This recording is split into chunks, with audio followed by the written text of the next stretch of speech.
I'm Lynda Kinkade. And I'm Michael Holmes. This is CNN Today. We've got some breaking news about the two captives held by ISIS. A new audio recording purporting to be the voice of Kenji Goto has apparently surfaced. That's right. It makes yet another threat and gives another deadline. Jim Sciutto joins us from Washington with the details. And Jim, obviously, you know, we don't have confirmation that this is in fact the Japanese captive just yet. What can you tell us about this audio? What he said? That's right. It's always good to inject these recordings with some doubt because there is no confirmation it's his voice, but it was distributed by ISIS, Islamic State linked Twitter accounts which have distributed videos like this in the past, video and audio recordings. This is a purely audio recording in English. Again, the voice purporting to be that of the Japanese hostage Kenji Goto. And in it he says that if the prisoner held in Jordan, the failed terrorist, she was a failed suicide bomber in 2005 attacks in Amman, her name Sa'ida al-Rishawi, if she is not taken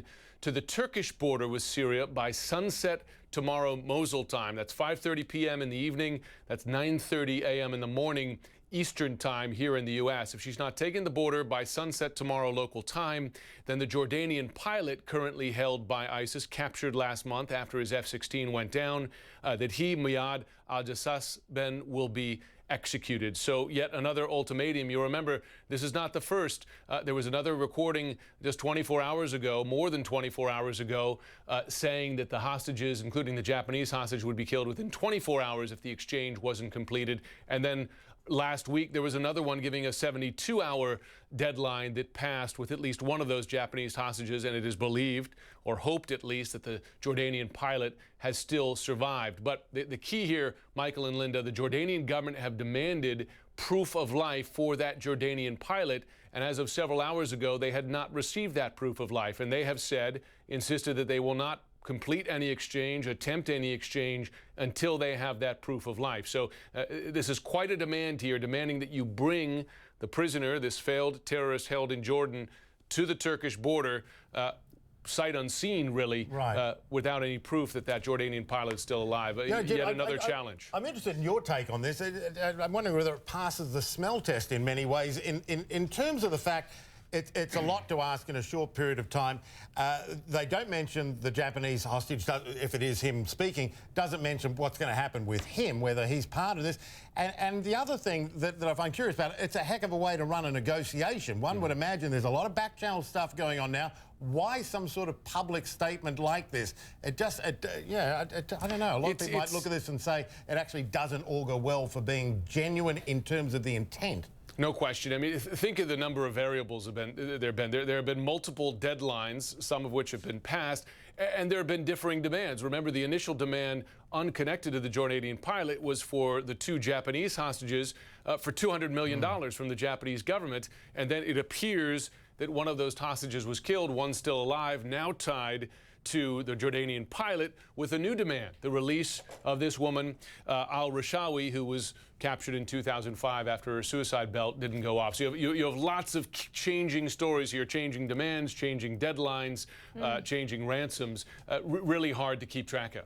And given the changing deadlines, what does this suggest about how much ISIS wants this female terrorist? Or whether they're just playing a game here. Well, it raises serious questions as to whether they're just playing a game. Mike Rogers, former chairman of the House Intelligence Committee, who was just by my side on CNN US a couple of moments ago, said it raises questions in his mind as to how serious they are. Because you had, for instance, this $200 million ransom claim initially, which just seemed taken out of the ether. Hard to believe that even ISIS would expect that would be paid. And now you have a new demand tied to the pilot, but at the same time, if you have a serious hostage negotiation, you would have presented proof of life to keep the other party interested, but they haven't presented proof of life. I mean, major questions here. And then go public like this in the middle of what would imagine delicate negotiations. Great reporting as always, Jim. Great to get you on so quick with that. Thanks. Thank you. There. Thank you very much. From the UN to Jerusalem, emergency talks over a deadly flare-up between Israel and Hezbollah. Israel, in a letter to the UN Security Council, is vowing to take all necessary measures to defend itself. That's after 2 Israeli soldiers were killed by a Hezbollah missile attack. This happened Wednesday in Sheba Farms, a disputed area between Lebanon and Syria, right next to the Israeli-occupied Golan Heights. Israel, of course, fired back, shelling Hezbollah targets in South Lebanon. And a UN peacekeeper from Spain was killed in the clashes. Yeah, it's important to remember that Hezbollah, this is not entirely unexpected. A lot of observers thought that there would be a retaliation attack for an Israeli airstrike in Syria earlier this month. That killed 6 Hezbollah members, including a senior official with Hezbollah, but also an Iranian general as well. So very delicate situation there in a very tense part of the world. Yeah. The Nigerian terror group Boko Haram has released new pictures apparently showing some of its soldiers, and they are alarming because the fighters shown in the images are children. Diana Magnay has details for us from Johannesburg. Chilling photos of young children who appear to be little more than 8 or 9 years old in formation holding AK-47s.